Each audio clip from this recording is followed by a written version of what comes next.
The numbers that can save your gym or help you retire wealthy are now available for free. Our 5th annual industry-defining report is out. You can get the 64-page State of the Industry report at twobrainbusiness.com/data. Today on Run a Profitable Gym, Two Brain founder and CEO Chris Cooper is here to tell you exactly what we learned from this massive study. He'll also tell you exactly how you can use our guide to evaluate and improve your business. Get this thing at twobrainbusiness.com/data. Chris, big day. It's like Christmas for gym owners. How fired up are you about this thing? Super stoked, man. This is the best thing that we produce all year. It's the thing that I would dream about and say someday when I was, 2009 struggling.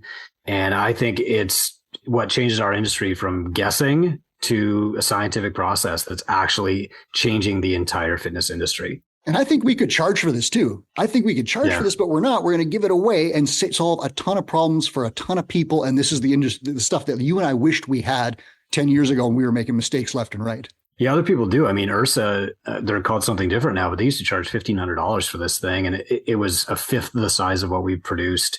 And maybe this is a good place to say thanks to Wodify, Kilo, and our other partners. I mean, these guys show up every year. They don't pay to be in this guide. We ask them because they have the best and clearest data, and they are just aligned on the mission to help gym owners. And so, this year we've got data from Wodify, we've got data from Kilo, we've got data from our own Two Brain dashboard. The 1,000 gyms that are in Two Brain are helping out. We've got gyms from data from like another 1,000 gyms from a qualitative survey that we do.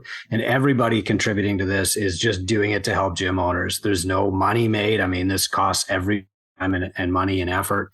And, it's a massive undertaking. So thank you to our partners and everybody that participates. Yeah, this was our greatest survey response ever. It was incredible how many gym owners took some time to say, hey, I want to be a part of this. I want to help move the industry forward. And we're going to talk about that in the closing section here. But it was great to see all these people supply their data and help us do this. So everybody who clicked the link out there and filled out our survey, I appreciate that a great deal.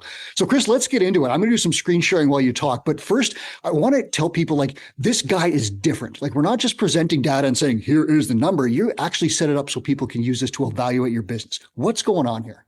Well, one thing you and I do every single day, Mike, is try not to just write knowledge and essays and stuff. What we try to do every single day is tell people exactly what to do, do exactly this thing to grow your business. And we've been getting better and better and better at that every year. And this year we took it into the state of the industry. So now we can say okay, you can actually rate yourself as you're going through this guide. It's a guide that you do, not a guide that you read. And the first few times that we published it, it was interesting because we could say here's the average price for a class.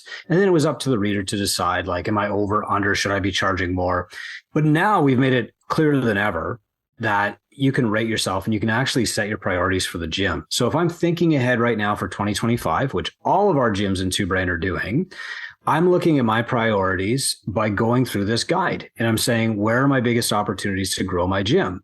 Well, I'm a red in monthly revenue, but I'm a green in client headcount. Well, obviously I need to fix the red thing first. So what is the problem? I've got lots of clients. I don't have revenue. The solution is probably ARM. I need to include. So then I can say, okay, well, now what do I do? Well, I'm in gymownersunited.com and there's a free guide on ARM and I can read that guide, increase ARM, boost my rates, whatever I need to do.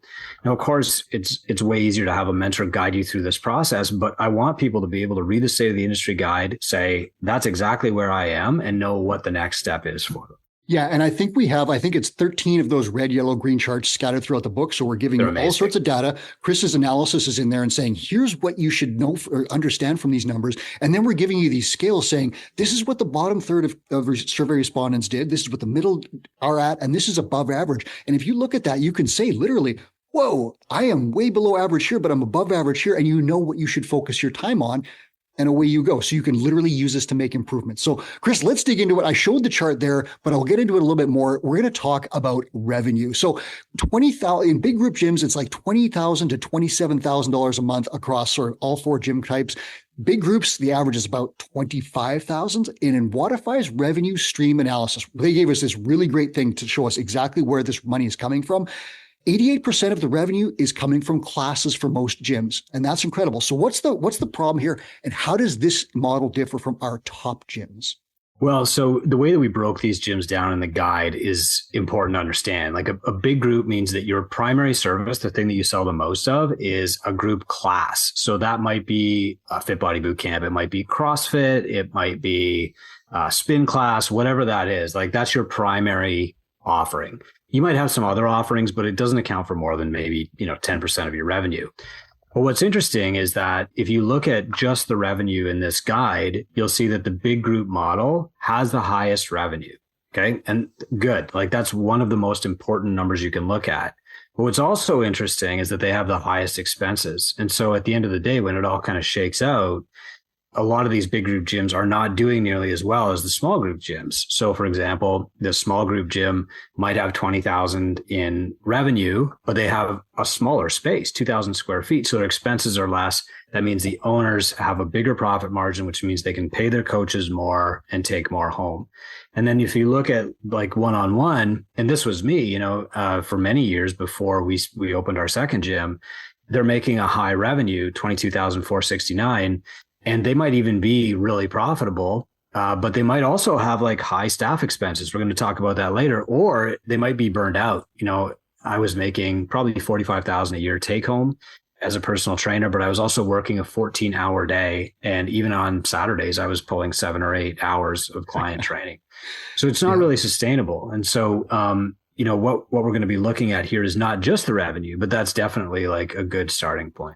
Yeah, and so other gyms, Chris, other we classified here, you got big group, you've got small group, and then you've got one-on-one. Other is going to be a lot of access gyms fell in there, or gyms that were like they sell access to equipment and things like that. So you can see some revenue here, but some of their costs to open later on are very extreme as well. So these numbers have to be in perspective. But if you look at this, you'll see big group is making a lot of money, $25,000 as opposed to small and one-on-one. But if you're serving big groups, what do you need? More toilet paper, more barbells, more space, more coaches, and all these other things spiral. Is it the most profitable model? Well, we can find it as we go a little bit further in this guide. Yeah, we will see that. So we'll dig into it more. That said, for some people, they love coaching big groups. But again, like you shouldn't avoid having a one-on-one service for clients who want it, because people might want to buy CrossFit. They might want to do Fit Body Boot Camp. They might want to do your kickboxing thing, but they might not want to do it in a group. And so simply having that option open is going to open up a lot of doors. It's going to increase your profitability, increase your ability to create coaches' careers. We'll get into that as we go. So revenue is a great starting point. I love that we're starting there instead of talking about client headcount, because as we'll see later on, client headcount really hasn't changed very much. Yeah, and we're going to get into that, but we're going to do it not just by focusing on client headcount, but we're going to talk about it as one of 4 things here. So I'm going to throw out 4 hugely important stats, and I'm going to get you to tell me what this really means, because you have to take this and put it in perspective for gym owners, because business model, staffing, service, pricing, everything comes from this. So here's the big picture. The median number of clients in big group gyms was 122. 5 clients gained per month and 3 lost. Average revenue per member per month of $167, and an average of 6.34 people attend a group class, according to Wodify. So these are 4 really important numbers. Talk about what's going on, and I'm going to show people these screens as you do. Okay. So first, there are models out there in franchises and popularized again by CrossFit HQ for some reason that the big group model is it. Like you want lots of people coming in, doing a big group class together, no on-ramp, prioritize headcount. But the truth is that just has never borne out to be true. I mean, there are some unicorn gyms out there with 300 members, but they never last longer than about 5 years. And some of those people who had like the biggest gyms in CrossFit 5 years ago, they don't have those anymore. And it's because they don't have a model that's actually working long term. If you are the first CrossFit gym or the first Fit Body Boot Camp or the first F45 to open in your town, you're going to have a first mover advantage, and you're going to get 300 clients in your first 2 years. And then gradually those clients will leave to other boxes, and some will open their own boxes. I mean, we've all seen it. If you're listening to this, watching this, you've seen it yourself. You know what happens. The truth is that most of these group coaching gyms wind up with 120 to 150 members. And so instead of aiming for 300, underpricing yourself, stretching your coaches thin, working too much, taking on too much debt, paying the landlord way too much, you're actually better off to build your business model around getting 150 clients and keeping them. And that's a very different mindset, but it's also a very different plan.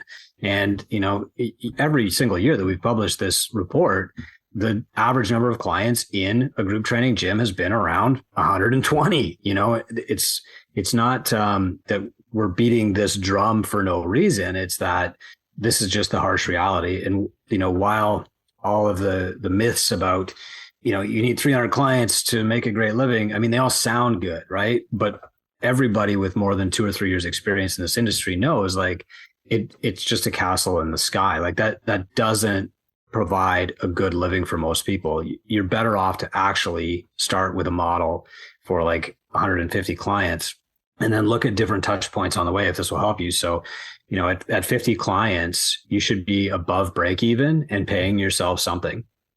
At 100 clients, you should be above break even. You should be paying yourself a good salary, like a trainer salary, and employing somebody part-time.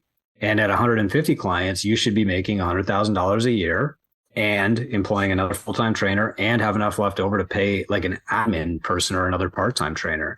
I mean, if you work to build your model, this is possible. But if you don't have a model in mind, what you wind up with is always shooting for more clients, having a volunteer kind of staff of like 10 to 12 people who are constantly churning in and out, having a very high churn rate in your box, and just burning out because you're always thinking about marketing instead of doing the coaching job that you signed up for. Yeah, like think about this, listeners. Half of our survey respondents, half have 122 clients or fewer.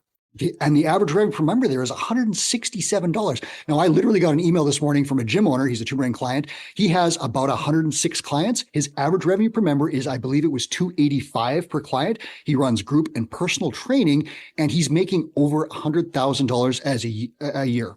That's a very different approach to this. And he doesn't need 300 clients. He just has a better average revenue per member. So it's really interesting. And Chris, I'm going to show you the marketing screen here of clients gained and lost, because this is super interesting. And when you're talking about adding clients and getting to 300 members, this stat really shows that like, that's just not maybe the best plan, because gyms are not adding clients at a huge rate. No. And, you've probably heard different reports if you're paying attention where, these gyms are adding 6 or 7 a month and CrossFit gyms are adding 8 a month. And, it is important to know like how many they're gaining, but more important is what is their ARM? How long are they staying? Is that a mean or a median number? Like I'm really, really pumped that the rest of the industry, especially the CrossFit gyms, are talking about data right now. And our next job is to inform people on like how to look deeper into the data and figure out what actually matters. So if on average, a big group gym is gaining 5 clients, but losing 3 every month, well, that means that they're only netting 2. And so, after a year gaining like 24 more clients, that's probably not going to be enough, especially if your ARM is too low. Perfect example, this morning in gymownersunited.com, the guy asked a question. I really want to do something nice for my staff for a Christmas party. Last year we went to Topgolf, but that's too expensive. I mean, the answer is not, how do I get a cheaper Christmas party going? The answer is, how can I make enough money to do what I want to do with my staff at Christmas? And I think like this is where ARM is super duper important. So, the average revenue per member on a big group is 167. And that's a mean, right? Which means that the gyms that are charging more are pulling that number up. But there are a lot of gyms who are charging like under $113 a month. There's no way that's going to be sustainable in a coaching business. I mean, at that point, you're almost as cheap as an access business. And that is not even the same model. So, the difference here between like big group, small group, and one-on-one, I think is really, really clear. So big group is you're trying to get 12 to 15 people in your CrossFit class, Fit Body Boot Camp, F45, whatever. One-on-one is obvious. You're doing an hour or half an hour or 45 minutes at a time, one-on-one with a client. Small group is in the middle. So small group is 5 or 6 people usually. The group doesn't change much. It's always the same people at 10 a.m. Tuesdays and Thursdays or whatever. And they're paying close to one-on-one prices. And it's similar to semi-private, but in the small group, they're all doing the same program. And we called it out in this guide to make the point over and over that like, this is how Greg Glassman coached people. If you're a CrossFit gym, this is how the kind of one-on-one personal training industry has evolved since I started way back in 2,000.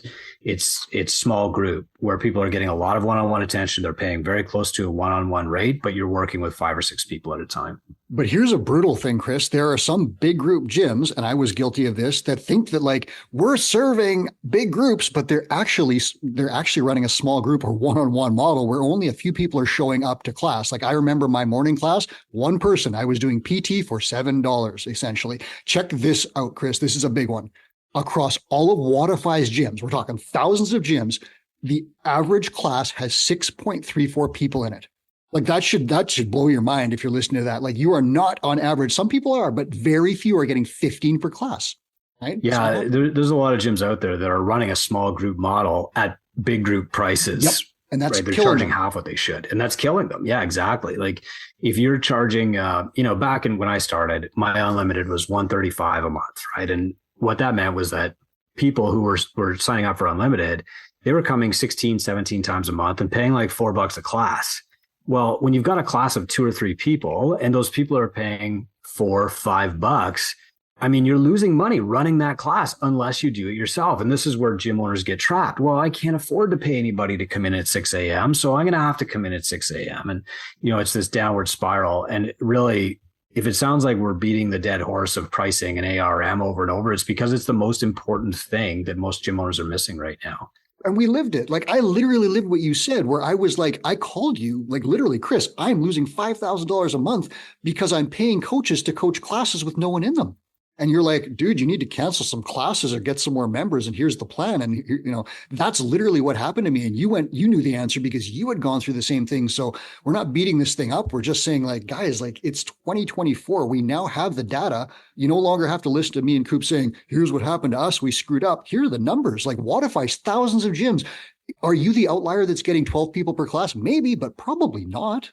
Right. So like, it's kind of incredible. Like this for me was when I saw this number, I was like, wow, a lot of gyms are basing their model on numbers that just don't exist. No. And I mean, I hate to use my own gym as an example, but there was a time last week when there was an 11 a.m. semi-private group. I was in the group as a client. 6 people showed up. Usually that group is capped at 5, but there were 6 that day because somebody wanted to make up a session. The coach made $80 for that hour. Okay. Fantastic. Yeah. Amazing. The next hour was our group class, like a HIIT class, and 6 people showed up and he made like $30 for that hour, 33 or something. Still better than I was paying, but the disparity is huge. And you can see him doing the math, right? Like, wait a minute. And I don't blame him. In his shoes, I would have been doing that math up and down for 60 minutes straight. And the thing about the semi-private model that we run is everybody has their own program. So it's a very interesting conversation. Instead of choreographing a class through the warm up and the whiteboard brief and all that stuff, it's like, okay, Chris, today you're working on back squat and Natasha's working on deadlift. And, I see Lauren also has deadlift, and Bev is working on step ups or whatever. By the way, those are the real names of people in my semi-private. So hopefully they're not offended by that. Their training secrets are out now. And we're not bashing big group gyms. Like you can make that work. Like a 2Brain mentor will help you with any model that you want to pursue. But we're going to point out the pitfalls and say like, if you do this, watch out for this. And if you do this, this is the path. And that's the whole thing, because I pursued great big groups. It didn't work. I started selling personal training. Everything started to get better, but I was still focusing on big groups. But some of my big group clients really wanted personal training. Right. So there's some interesting things that we'll get into there. Chris, I want to show you this. We just talked a little bit about gyms that are adding clients and losing clients and so forth. I'm going to show you a marketing stat that I saw this and my jaw just about hit the floor. So let me throw this up for you. This is people who do not call their leads back at all. Yeah. Like literally someone calls and says, hey, I really want to start training at your gym, or sends a message or whatever. And the response is crickets. What do you see here? It's a snub. I mean, what if somebody walked up to you in the Starbucks line and said, hey, CrossFit 204, that's awesome. I've heard so much about this place. It sounds like the coolest gym in Winnipeg. And I walk out. Yeah. And you just turn and walk away. Like that's literally what you're doing when you don't return somebody's phone call. And I know, I'm in my late 40s. And so that's not something my generation does. I know other generations tend to leave people on red or whatever it's called. But the reality is, like, when you don't respond to somebody's call, it's not just, a wash. You're actually sending them the message that they're not welcome at your gym or they don't fit. It's even important, if somebody asks, hey, I want to drop in and you don't do drop-ins, or somebody says, I want open gym time, or I'm looking for a cheap gym, even if they're like a bad fit, it's still really important to answer them because they're connected to 100 other people who might join your gym. And so you want to leave a good impression with them and get back to them right away. I think the real reason that people don't do it is fear. They don't want to be like pushy. They don't want to feel salesy. They don't want to feel slimy, but coaching starts before the person ever sets foot in your gym. And you have to coach them to come in the first place and do an NSI. And then you have to coach them to take the next step and commit to themselves and sign up. And then you have to coach them to show up, etc. So if you look at this as coaching, and the first stage of coaching is somebody raises their hand and says, I need help, man, if you're just turning your back on them, good luck in this business. Yeah. And you can see here, like in the big group model, you've got 22.83% callback under an hour. Like that is the gold standard, right? And then 1 to 3 hours, we understand that like you can't always call back in 60 minutes. So that's pretty good. 24%, 30% is same day. And that's like still pretty good. But then you start getting into same week and no call. And that's so like 21, 22% here of big group gyms respond to a lead in like the same week or not at all. Like these are people that called and asked for your help. And if you're not responding to them, wow, like this is essentially free money, right? So this is just not a good thing that's going on in the industry. And, I'd like to see that change. I think you would too. Money. We're going to talk some money here, Chris. This one is really interesting because we're talking about breakdown between payroll, expenses, fixed expenses, and profit. So this is where what does the owner end up taking home? So I'm going to throw some numbers at you and I'll do some screen shares while you talk about them. Fixed costs plus payroll, about $16,000. And of that, $9,700 is fixed and $7,000 is payroll. So that results in about $7,200 to $7,300 profit for the owner. So of a $24,000 gross revenue, we've got 40% fixed, 30% payroll, 30% profit. Chris, what do you see here? Like, are these numbers good? How can you improve them? And I'll pull up some screens as you talk about this stuff. Yeah, thanks, man. So that first example that you gave is good. None of us got into this for the money, but we all quickly realized that lack of money will kill us. And if we don't have money, we're out of business. And I mean, the business needs money, but the owner needs money too. A lot of people in our industry, something like 11,000 CrossFit gyms have come and gone now. And these are all people who wanted to be entrepreneurial, but they got into the business of coaching fitness because they wanted to change people's lives. And when they leave the industry, they might give you a reason like, I was burned out, or, my rent doubled, or, I couldn't stand paying the government taxes anymore, or somebody forced me out of business. Competition opened up. But all of these are solvable problems if you're profitable, right? Like if you're profitable, you don't really care about the competition. You might take them a coffee. And if you're profitable, it's a pain when the rent goes up, but it's manageable. It's not going to put you out of business. And, if you've got stress at home, but you're profitable, well, you're not going to have nearly as much stress. You can buy yourself more time if you're profitable. And so, the key here is like, you have to be profitable. And we used to point to $100,000 net owner benefit as the goal. Now it's the standard. Like you have to be profitable to that level, or you can't stay in this business. You'll be running an unsustainable effort and, doing it at your own expense. The problem is that like a lot of us get into this business to help people, and the people that we wind up helping the most outside of our clients are the landlord and the government. And I think a lot of us have had this morning epiphany where you're pulling into the gym at 4:30 a.m. The gym's not paid you for the last 2 weeks, but the rent is due, and you're looking at like the landlord's office. And I'm going like this because this was me with, one of my gyms. And you're like, man, that guy's getting paid. I'm working for him. Or, the tax time comes at the end of the year and you're like, man, the government just took home as much this month as I did. I'm just working for them, and maybe I don't even support them. Like, what am I doing here? And that's what really knocks people out of the business is this frustration of like, I am working to pay the government and Visa and the landlord, and I'm not making anything myself. And it can even work like, hey, my coaches are making money here, but I'm not. And so this entrepreneurial poverty becomes a massive problem if your ratios aren't aligned. What creates this misalignment? Overpaying staff. I hate to say it, but it's true. Like you need to pay yourself first, because you are the crash test dummy here. Second is overpaying the landlord. You've taken on way too big of a space, way more than you needed, and you're following the wrong plan or no plan to make money, or like you're just not familiar enough with your metrics. And so when tax time comes, you get nailed with a big bill that you're not expecting and you're out of business because you have nothing, no way to pay it. So it's really important to understand these. Well, do you remember, Chris, that when we first started the show, we looked at the revenue, the gross revenue, and we saw the big groups outpace small group and one-to-one. But check out this graphic here. So we've got, this is survey respondents' average monthly fixed costs. So big group has the highest fixed costs aside from other, and other, of course, we talked about those are access gyms. So they might have like a big space and a lot of machines or something like that. So we'll leave them out for now. But big group made the most revenue, but they've got the highest costs. Yeah. So, I mean, it's very kind of them. They're very generous to be running a model that pays the landlord the most and pays the government the most. But I really want gym owners to be working on a model that pays them the most so they can reinvest and pay their coaches more, get their coaches more credentials or whatever they want to do. You know, the biggest is not the best. Best is the best. And, you know, the best model will return the best results to the client, the coach, and the owner too.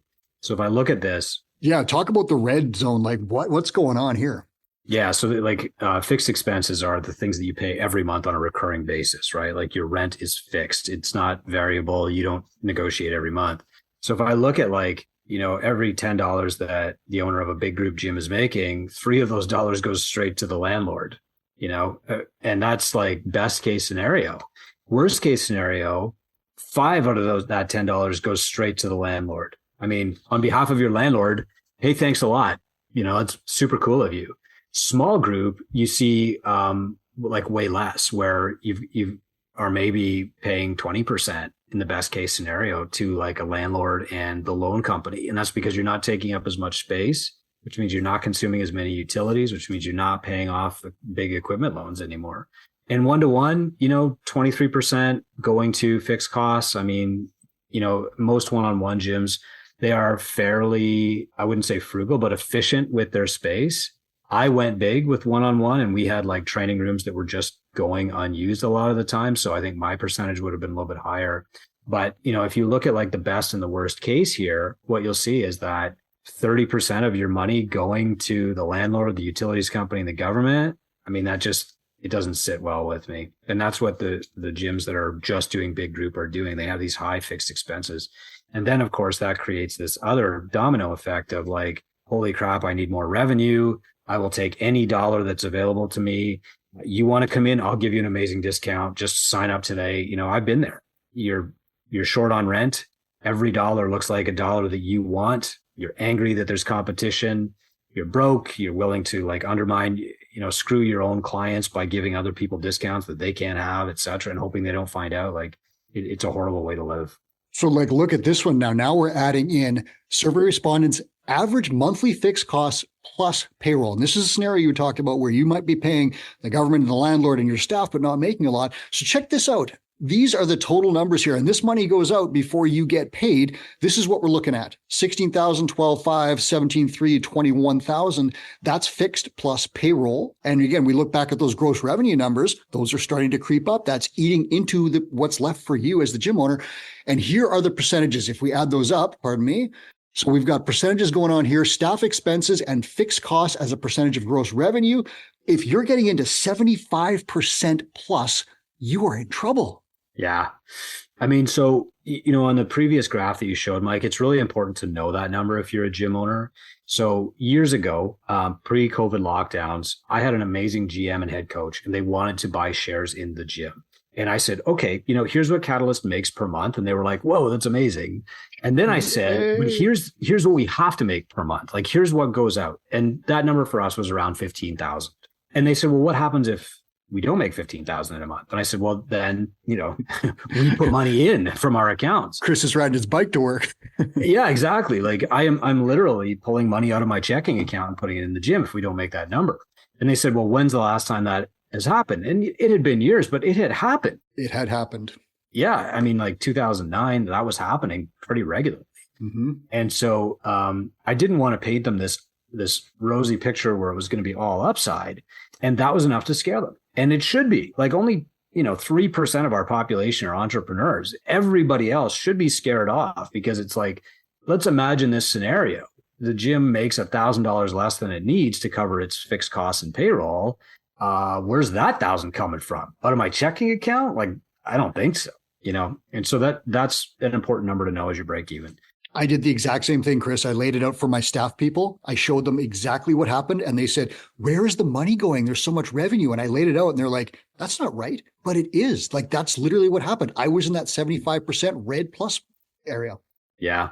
I think a lot of your staff and clients, I mean, they have no exposure to business. So they look at your books, they look at your Wodify, they look at whatever, and they're like, wow, $25,000 this guy makes a month. He's a millionaire. And the reality is, like, they don't know what the costs go out. Now, should you sit them down and show them how broke you are? No, there's no need to scare them. But if somebody's thinking about equity or buying a gym or starting their own gym, you should have this conversation with them, just like we do with gym owners. So if I'm looking at this percentage, so this is like the money comes in and then it goes out before I take a dollar. What percentage of that money that comes in is going right out the door again? And unfortunately, there are a number of gyms who are bringing in $10 and immediately paying out $750. Now, this isn't like before that unexpected tax bill hits. It's like this is happening every single month. There's nothing left over. Think about the family stress that goes on. If you're running your gym and your spouse, she's working and now she's taking some of her hard-earned money and putting it in your little hobby gym, like, imagine the stress that puts on your marriage. I can't imagine it, but I lived it. And I would never, ever want to go back there. My gym would not exist today if my percentages were still in the red here. So let's look at what's left. I'll show you here. I'm going to click over to the next screen here and I'll scroll down, pardon me for this. How much money do you make? This is gym owners' money. We got median and mean. Chris, you're going to talk about that in a sec, but this is what's left over at the end of the month on average and with the median above and below. So check this out. Yeah. So if you don't have a stats background, I mean, I don't want to get into it, but like a mean is if we took all the revenue coming from all the gyms in the world and we divided by like the 9,000 gyms in our study, like that would give you a mean net owner benefit. Sorry. So if you took all the profit of all the gyms in the study, you divided by the number of the gyms in the study, that would give you the mean. That's your average. Yep. Mean average. Yep. Mean average. A median average is if we wrote down the profit from every gym in a line and we counted backward from the end and found the halfway point of that line. Half the gyms are above, half the gyms are below that number. Yeah, exactly. And so what you're finding is that the gyms that are doing well are doing extremely well and pulling that mean way up and way up. And the median number, though, is far, far less than that, meaning that most gyms are not doing that great. So if you look at like Big Group, the median profit is $4,000 a month. Half the gyms make less. Yeah, and or less, right? Yeah. So if you're making $4,000 a month, I mean, that's kind of the average. Now, that's not enough. $48,000 a month to run a business is not a successful business. I'm4,800 a month is like the average price of a strength and conditioning coach at a university in the States. That's 4,000 a month, 48,000 a year, right? Like there's no upside to you owning this gym. You could just go get a job working for somebody else and make the same money. So the point of opening this gym was to create a lifestyle for you and your family, to create long-term wealth, to create opportunities for your staff, et cetera, to have an impact in your community. You're not doing that. You could actually be doing better working as a coach. But the people who are doing the best, theirs is like $7,300 a month. Well, now you're doing great. You're actually above the national average. You're living a slightly better than average lifestyle. And I can promise you empirically, they are also paying their coaches more, right? They're doing way better. So if you're looking at this and you're running a big group organization, gym, class, whatever, and you're making take home $0 to $2,500 a month, you're really in the red here. And you've got a big opportunity. If your gym is already open, you have to fix your systems. That's going to take some time, but a mentor will help you do it and shorten that time frame. It took me 7 years. A lot of gyms in Two Brain are like fixing everything within about 7 or 8 months now. It's incredible. Even pricing mistakes, it's wild. If you're doing $2,500 to $6,000 a month, congratulations, like you're running the average micro gym. Good, right? And that's better. It's better than it used to be, thanks to, I think, books, business coaching, and just a general awareness that we're running a business here. And then 6,000 plus, you're doing above average. Congratulations. Keep doing what you're doing and like double down on that. Don't get distracted by novelty. Most gyms would grow faster if they did 3 or 4 things really well than by doing 30 different things and changing all the time. Small group is different. Like if or one-on-one, like if you're doing $0 to $2,000 in small group training, there's probably an issue with your model. Either it's underpriced or you've got a marketing issue, right? Like operationally, you're not going to have high fixed costs. You're not going to make those mistakes. Most small groups gyms are running like 2,000 square feet. I mean, Brian Bott's been on the podcast a few times doing well over $1 million in a space that small. So the option here is like the people who are making above average incomes, small group, it's almost the same. Like they're making the same income with 50 clients that other gyms are making with 122 clients and doing twice the work. And they've got all this frustration with coaches and staff and churn and all this other stuff, you know, and then one-on-one, they're making slightly more, but most of those one-on-one trainers are just working a crazy amount of hours.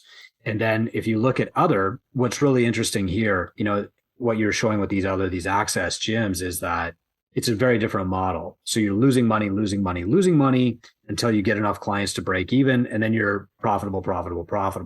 But what this shows is that most people selling like an access-based model are not making more than coaching models are. And in fact, this is one of my favorite slides in the whole talk is like a coaching gym can be as profitable or more than like an Anytime Fitness or one of these swipe card, come in and use the equipment. Well, that's kind of a miracle because when we started, the only way that millionaires were getting produced in the fitness industry or lifetime careers were like you had to buy a Gold's Gym franchise for millions of dollars and you had to take on ridiculous debt, and either you made it or you were bankrupt and screwed for the rest of your life trying to pay off this debt.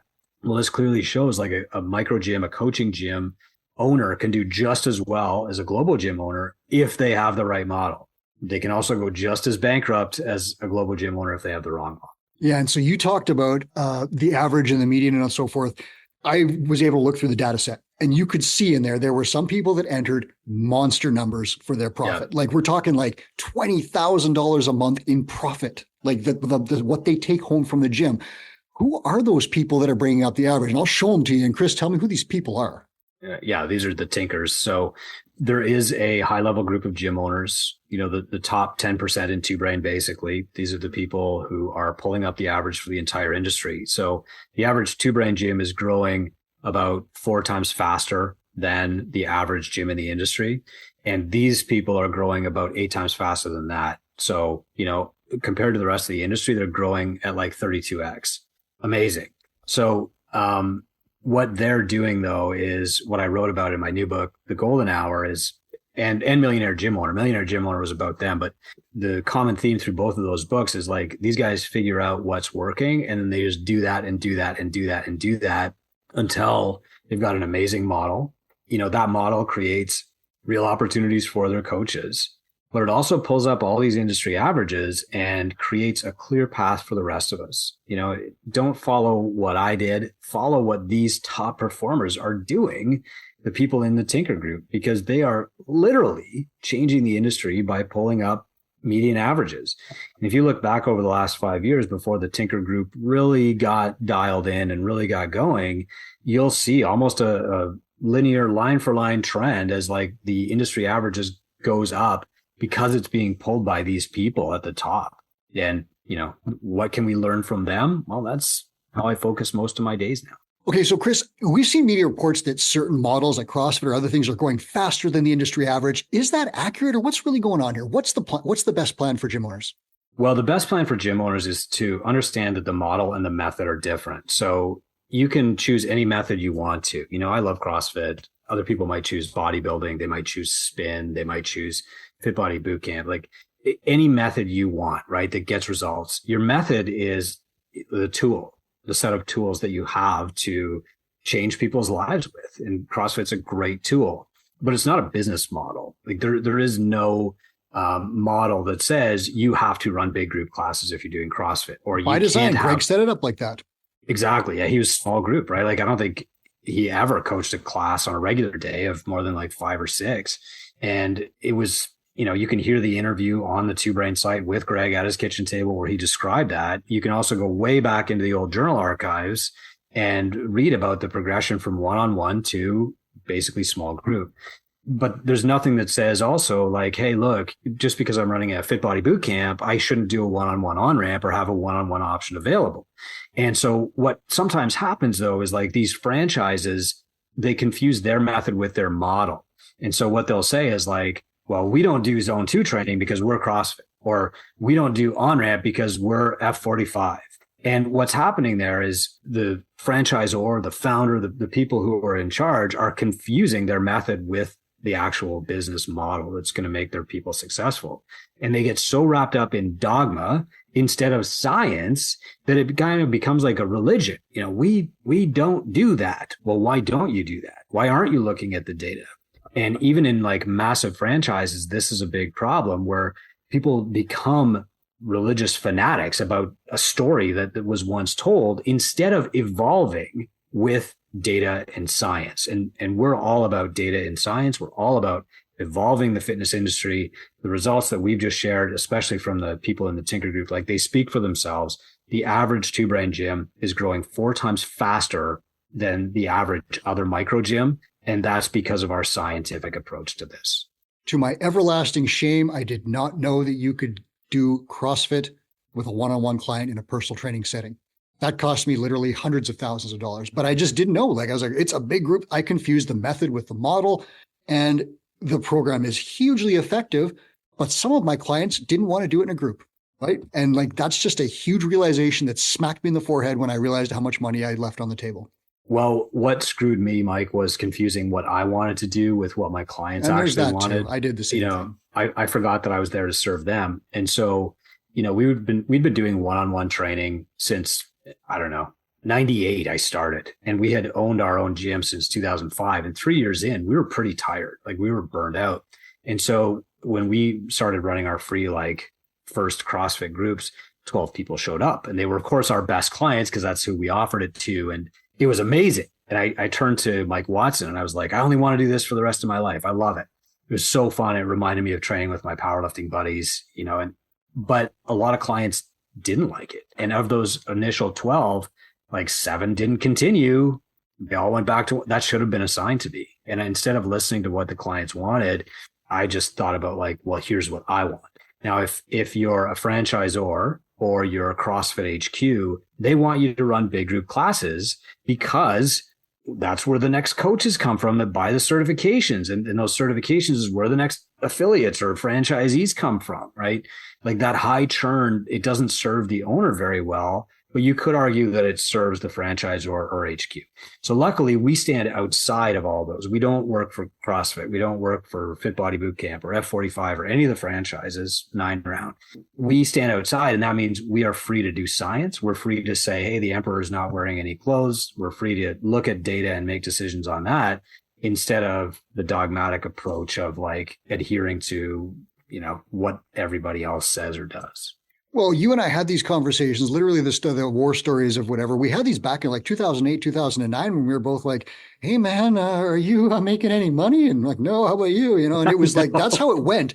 Or you'd go to like a fitness competition, you talk to other gym owners, and after you kind of broke the ice a little bit, you'd be like, how many members do you have? And are you losing like 20 a month? And it was these horrible conversations that's how it was like the early days of heavy metal, where you were trading tapes in the parking lot, right? Like you were getting this information from your buddies here and there. Some of it was legit, some of it was made up. And that's what we were doing. It was literally the dark ages, right? We had the internet, but we just didn't use it. Now we're at the exact, opposite end of the spectrum. 2024, there's a 5th year we've done this guide, and we're putting out data from thousands and thousands of gyms. And without doubt, we know this is a number that is important. This number is important. Wodify, Kilo, all the other partners give us this data, and we can now say to gyms, do this. We know this works, and we don't have to sit there in the parking lot anymore. So how does someone, I want you to go, guys, twobrainbusiness.com/data and get this thing. Chris, how does a gym owner get that thing? What do? They sit down with the 64-page guide. How do they take it and move their gym forward in the next hour after getting it? Well, what we're going to do is we're actually going to sit down with the guide, print it out, and sit there with a pair of scissors. And we're going to cut out every single graph and just say like, okay, where are we red? Let's fix those things first. Where are we yellow? And where are we green? And the next thing that's going to happen is the manager at my gym, Felipe, will get on a call with his 2-brain mentor and say, here's my obvious biggest opportunities. Now, sitting down and cutting things out, that's for his benefit because his mentor already knows where he's red, where he's yellow, and where he's green, and what steps he needs to take right now to keep growing the gym. Like the Two Brain mentor already knows that. But the visual aid of cutting it out and putting it on the wall, I think is really, really good for him. And it could be good for you too. Like have this guide, put it somewhere where you can't avoid it, right? One of my favorite pictures is a picture of my first book sitting on the back of a toilet tank, right? And I was like, that's amazing. I made it to like the coveted home library. Bathroom reader.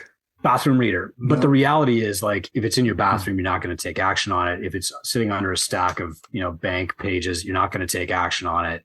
You need to print this thing out and stick it where you can't avoid it every single day. Chris, I'm going to tell you the numbers of what we've got here. It's going to be revenue, client headcount, average revenue per member per month, length of engagement, lifetime client value, return on expenses for staff and fixed costs, profit, effective hourly rate. You can literally rate yourself on every single one of those. So what can happen is you look at this guide and you see, oh boy, I'm red in 5 or 6 different things. And you can get depressed. You can say like, I'm just not cut it out for this. Maybe I need to leave this industry. I'm not going to be successful. Don't think that. There's always a path forward, and I say that because I've been there. There was a time when the gym wasn't doing well. I had missed a couple of paychecks in a row. Robin and I were fighting over the grocery bill, and I was looking for help, and I went looking for mentors, and I found this one guy who was like big in the CrossFit space, and I read a few of his emails, and I thought, man, if I have to act like this is not the industry for me. Like he just felt like a slime ball. I need to tell you, like, you can do this the right way. You're in this for all the right reasons. You're helping all the right people. You can do it in a way that makes you feel proud of what you've built and proud of the impact that you're making and proud of the legacy that you create. You don't have to be a slime ball to improve your ARM. There is a path forward. That path starts with understanding where you are. So if you see a lot of red as you're reading this, that's just step 1. It's not the last step. It's the first step. You need to know how you're doing. You need to have a clear picture of that. And now that you know, well, you can take steps to fix it. And I'm sure you said that to a member of your gym who's come in and they're weighing 400 pounds and they're depressed.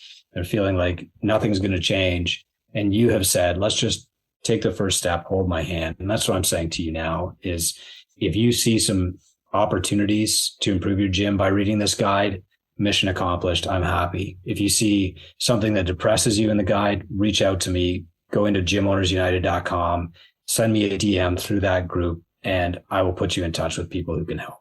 You can also book a link if you want to talk about this, book a link, book a free call with a Two Brain mentor. They're going to talk about this in the show notes. So if you want to do that, you can DM Chris directly through the Facebook group, Gym Owners United. You can also book a call via link in the show notes. And I'll tell you one more time, if you do not have this guide, I encourage you to get it, twobrainbusiness.com/data. It is free. It is 64 pages. You can use it to figure out exactly what you should do today to build your business. And if you want to figure out some of that stuff, you can also pick up Chris's new book, The Golden Hour, which is going to help you use 60 minutes a day, no joke, to build your business. And you can apply the Golden Hour to that book. So you got a whole package of stuff. But if you're floundering, go directly to Chris, DM him on Facebook, or book a call with a Two Brain mentor. Chris, thanks so much for going through this in detail. And I can't wait to see what gym owners do once they rate themselves and start improving. Can't wait to see the results come in even better next year, Mike. Thanks for doing this. And thanks everybody for doing science with me. We will push the averages up next year and we'll have this report for you as well. Thanks for listening. This is Run a Profitable Gym. I'm your host, Mike Borkman. That was Chris Cooper. Get this guide, twobrainbusiness.com/data.